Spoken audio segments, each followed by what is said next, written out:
Alors, salut les amis et bienvenue dans cette nouvelle vidéo. Aujourd'hui, nous allons continuer notre apprentissage sur le langage CSS et nous allons nous intéresser ici sur la personnalisation des polices en CSS, c'est-à-dire les polices personnalisées. Au début de la formation HTML, enfin au début de la formation CSS, on avait vu ici la propriété font family. La propriété font family nous permettait de pouvoir définir ici une police. Les polices qu'on avait la possibilité d'utiliser, c'était les polices qui étaient disponibles sur notre système d'exploitation. Du coup, on pouvait taper ici un coup de Times New Roman, voilà au niveau de Font Family, Times New Roman. Voilà, s'il ne retrouve pas le Times New Roman, il va ici chercher le Times. S'il ne retrouve pas le Times, il va ici charger le sans serif, le serif. On avait vu que cette méthode n'était pas vraiment adaptée parce que les polices ici, c'était des polices qui étaient disponibles sur notre propre système d'exploitation. Du coup, si quelqu'un est sur Linux, par exemple, il n'aura pas la possibilité, il ne pourra pas charger ici cette police-là, puisque ce n'est pas compatible avec Linux, un truc comme ça. Un truc comme ça. Donc, on avait suggéré, voilà, on avait préféré utiliser des polices serif et sans serif. Les polices serif au niveau des tests, des paragraphes, des blocs de tests, et des polices sans serif au niveau de tout ce qui était test, liens, des trucs comme ça. Des trucs comme ça. Bref, on avait décidé d'utiliser du serif et du sans serif. Le problème, c'est que lorsque nous venons sur notre site web ici, voilà, le site Otaku, certes, le site ressemble déjà à quelque chose, mais euh, hop, je vais retirer les polices là.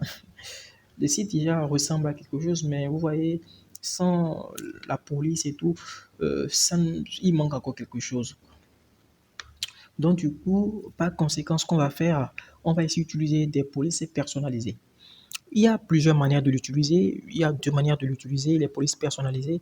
Nous avons ici la règle font face définie. C'est la règle font face fournie par le CSS elle-même qui va nous permettre de définir des polices personnalisées.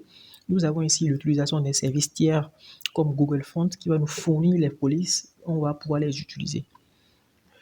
Très souvent, on serait plus amené à utiliser ici le Google Font parce que nous avons plusieurs polices qui sont là et c'est pas le nous, c'est pas le développeur, c'est pas au développeur de pouvoir gérer cette police, c'est géré par Google. Nous, on aura juste qu'à les importer, à les utiliser dans notre code source. C'est beaucoup plus pratique.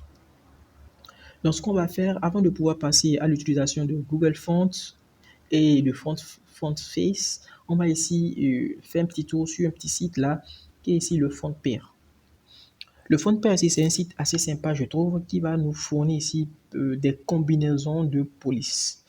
Vous voyez, lorsque vous voulez créer votre page web et que vous êtes surtout débutant, comme moi, hein, euh, on n'est pas inspiré pour savoir quelle police va avec tel truc, telle police va avec telle police, quelle police je dois utiliser pour le titre, d'autres pour ceci.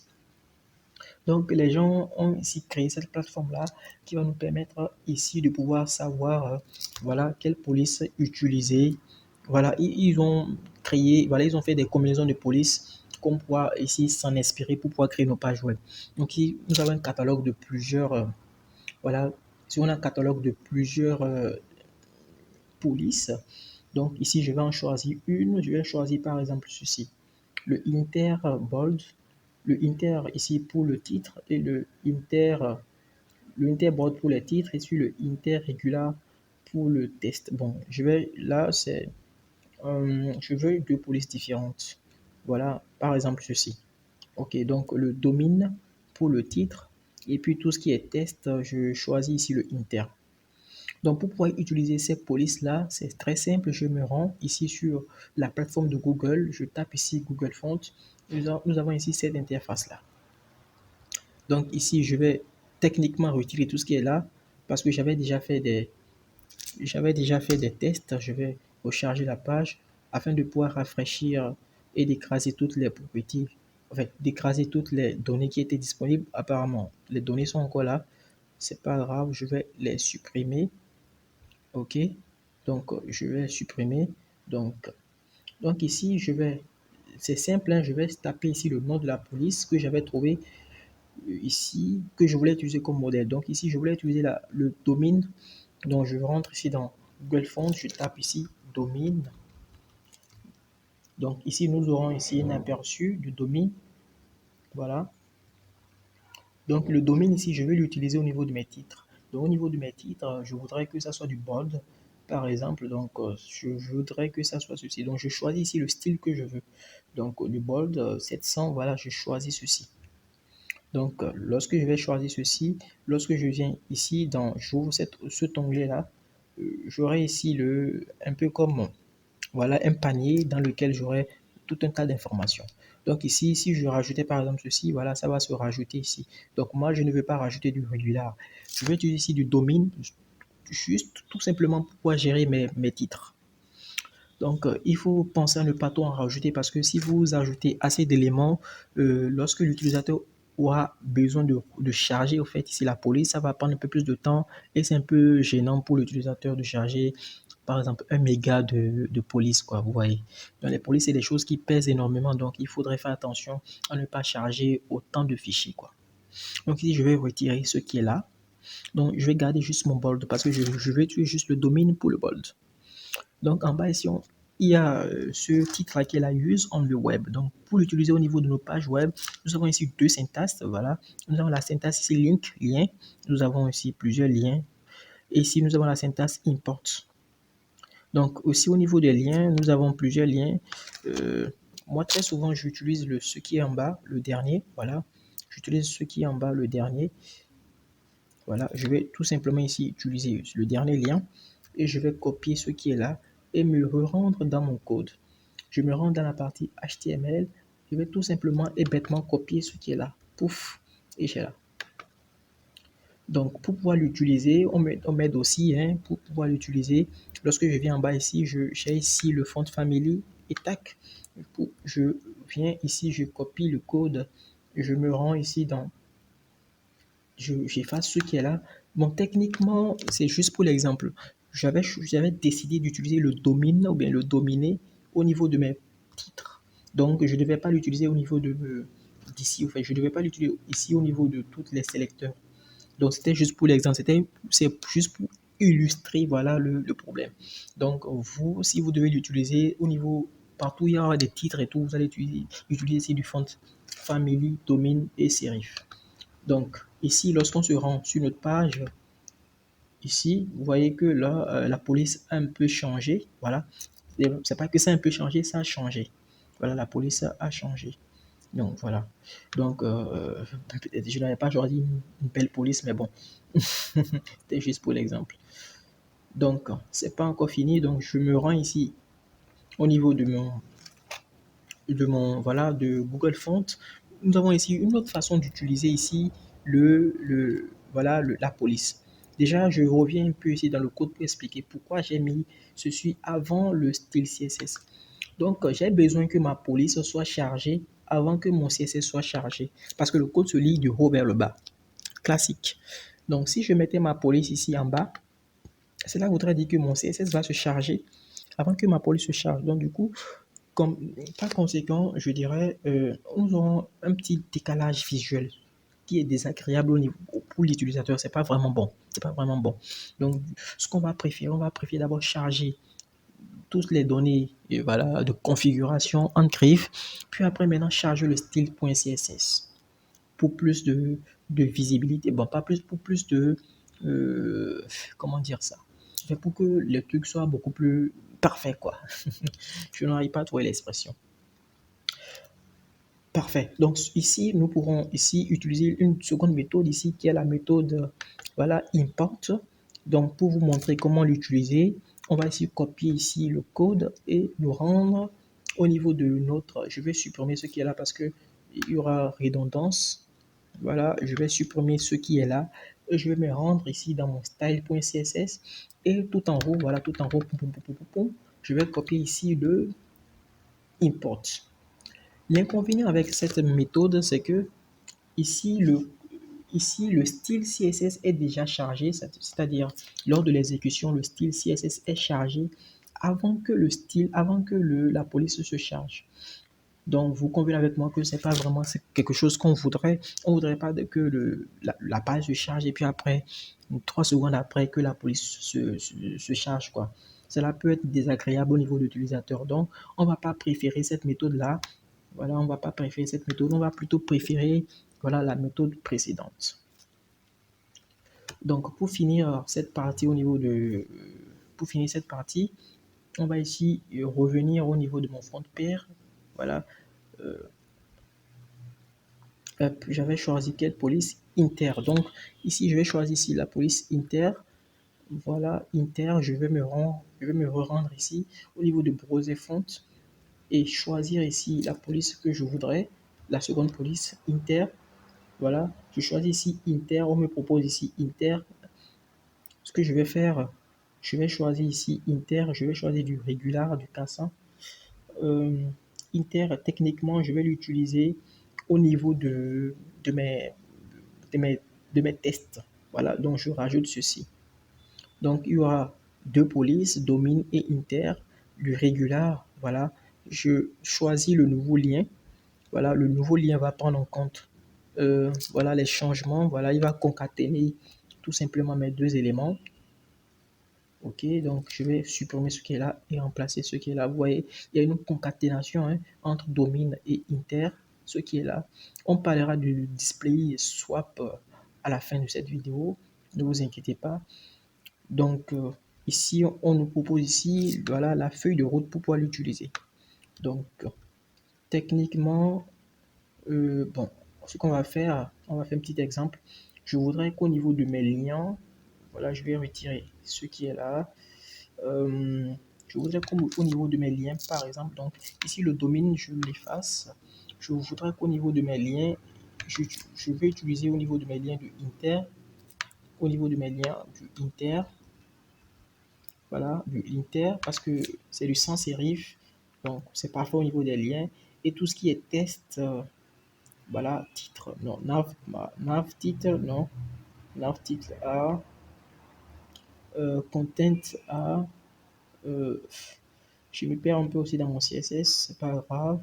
Donc ici au niveau d'un titre, le last body, voilà, card title, voilà, je mets ici, par exemple, ici je mets du domaine, voilà. Donc lorsque je vais me rendre ici au niveau, vous voyez, donc au niveau de mes titres ici j'ai du inter qui est chargé. Au niveau de mes titres ici j'ai du, voilà, j'ai du, c'était quelle police déjà, domaine ou bien je sais plus quoi. Donc voilà, les amis, c'est tout pour cette première partie. Donc pour pouvoir ici utiliser des polices personnalisées, on peut utiliser ici un service tiers qui est le Google Font. Maintenant, Google Font, il y a assez de polices. Pour ne pas se perdre, mieux vaut aller ici sur Font Pair. Et ici, voilà, il y a un catalogue de polices. Choisissez le couple qui vous plaît et puis vous utilisez ça pour votre site. La deuxième manière ici d'utiliser ici des polices personnalisées, c'est d'utiliser la règle font pair, la règle font face. Voilà, cette règle permet de définir des polices d'écriture à utiliser pour afficher le test des pages web. Cette police ça peut être chargée depuis un serveur distant ou depuis l'ordinateur de l'utilisateur. Donc, si je travaille pour une entreprise, par exemple, une entreprise qui veut que je lui crée un produit. Voilà, le produit, c'est pour l'entreprise. L'entreprise a un chat graphique. Elle a un chat graphique, elle a voilà, des données, elle a des slogans, elle a une police. Donc, je vais pas me... Et cette police-là, bizarrement, n'est pas disponible sur Google Fonts. Donc, je serai là, je serai dans l'obligation, je dirais, d'utiliser ici le font face. Parce qu'avec le font face, ici, je peux charger des polices depuis un serveur ou depuis mon ordinateur. Donc, ce que j'aurai à faire pour pouvoir créer l'application pour l'entreprise en question, pour pouvoir créer l'application pour l'entreprise en question, je vais donc prendre la police que l'entreprise m'a fournie, que je vais par exemple ici, supposons ici, je vais créer un dossier font. Dans ce dossier font, je vais par exemple mettre ici la police entreprise, police-entreprise.twtf. Les formats, je ne vais pas garder en tête, malheureusement. Comme c'est pas un truc que, voilà, Voilà, WOF, voilà, format, voilà, WOF, voilà, format WOF. Ok, format WOF, par exemple. WOF. Donc voilà. Donc supposons ici que je travaille pour une entreprise A. L'entreprise A voudrait que je lui mette en place une plateforme pour pouvoir gérer, je sais pas, son dashboard, un truc comme ça, ou bien sa page. Donc elles ont une charte graphique, elles ont une police, voilà, dédiée à l'entreprise. Donc du coup, par conséquent, je serai obligé ici d'utiliser leur police. Donc si pour utiliser leur police, je serai obligé ici d'utiliser, non, pas Google Font, mais utiliser ici le font face. Donc le font face ici prend plusieurs valeurs. La valeur font family, on va définir ici le nom de la police, ok. Ici le SRC, le chemin vers ici, le chemin vers ici la police. Ici, vous avez vu par exemple, ici il y a un exemple, font OpenCS, voilà, etc. Et puis le format. Donc, le format ici, voilà, il y a plusieurs formats.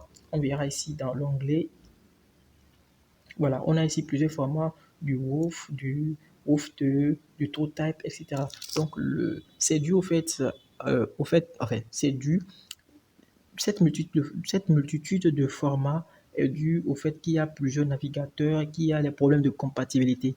Là, comme ça, très souvent, lorsqu'on va définir ici une police, on va pouvoir mettre plusieurs formats pour que ça soit disponible au niveau de pratiquement tous les navigateurs, quoi. Donc, les propriétés, on ne va pas rentrer en profondeur au niveau de cette propriété-là, mais je vous montre juste pour que vous sachiez que lorsque vous serez face à ce genre de situation, la propriété qu'il faut utiliser. Donc, très souvent, en plus de Font Family et du SRC que vous pouvez utiliser ici le font style, voilà, pour définir si la police, là, elle sera oblique ou bien, voilà, elle sera oblique, italique, machin. Ou ici, et utiliser ici la propriété font wig. Ici, le font wig, si c'est du bold, si c'est du regular, si c'est du light, etc., etc. Donc, très souvent, vous aurez utilisé quatre propriétés, le font family, le font SRC, le font wig et puis le font style. Il y a une dernière propriété ici qui est assez intéressante, qui est ici le font display. Donc, quand nous prenons ici une police, elle a un cycle de vie, donc pas un cycle de vie, il y a un processus de déroulement. Avant que la police soit affichée, il y a une période 1, période 2, période 3, donc je ne vais pas vous lire tout ce qui est là. Donc, il y a plusieurs valeurs pour pouvoir résoudre ce problème. Nous, ici, on va s'intéresser à la valeur swap et la valeur optionnelle. La valeur swap ici, lorsqu'on vient sur la documentation, c'est-à-dire la période de blocage est extrêmement courte et suivie d'une période de changement infinie. C'est-à-dire, si vous avez fait attention ici au niveau de... Bon, je n'ai pas fait vraiment ici le... Bon, ici, je n'ai pas géré ça. Sinon, ici, lorsque vous rechargez la page, je recharge la page, vous allez voir le temps que la police soit chargée. Si vous avez une connexion assez lente, le temps que la police se charge, ouais, il y a un changement ici. Il va d'abord charger bon, la police de base avant de charger la nouvelle police. Donc c'est ça le swap. Avec ici le optional, on dit la période de blocage est extrêmement courte, mais il n'y a pas d'échange. Donc il n'y a pas d'échange. C'est-à-dire, si nous avons une connexion assez lente, par exemple, et que nous avons rechargé la page, et que voilà, il n'arrive pas à charger, il va prendre tout simplement la première police qu'il trouve. Il va plus charger la police là que j'avais chargé en deuxième position qui était le dominé ou bien le inter. Il va tout simplement choisir le sans sérif qui était là par défaut. Donc voilà les amis, c'est tout pour cette vidéo. Et si vous faites attention ici, c'est au niveau de le swap est utilisé ici. Voilà, le display swap est utilisé au niveau de Google Font aussi. Voilà, Google Font supporte le display swap. Donc, au cas où, lorsque nous allons charger la police et que ça va tarder, il va d'abord prendre la police qui est là de base. Il va prendre une police de base et voilà, il va prendre une police de base. Et quand lorsque le chargement sera terminé, il y aura changement de permutation. Par contre, si on utilise ici la valeur optionnelle, il va d'abord charger la police de base et puis il n'y aura pas de changement, quoi. Donc, les amis, c'est tout pour cette vidéo. J'espère que vous avez aimé, j'espère que vous avez apprécié. Ça a été une vidéo beaucoup plus théorique. Si voilà, vous avez aimé, si vous avez liké, n'hésitez pas à vous abonner, n'hésitez pas à liker. C'est vraiment gratuit ce truc-là, c'est gratuit. C'est juste un clic. C'est juste un clic pour vous, mais c'est beaucoup pour nous. Donc, n'hésitez pas à vous abonner, à liker, à partager la vidéo à vos amis. Et sur ce, je vous dis à plus pour de très très nouvelles vidéos. Et ciao et paix sur vous les gars.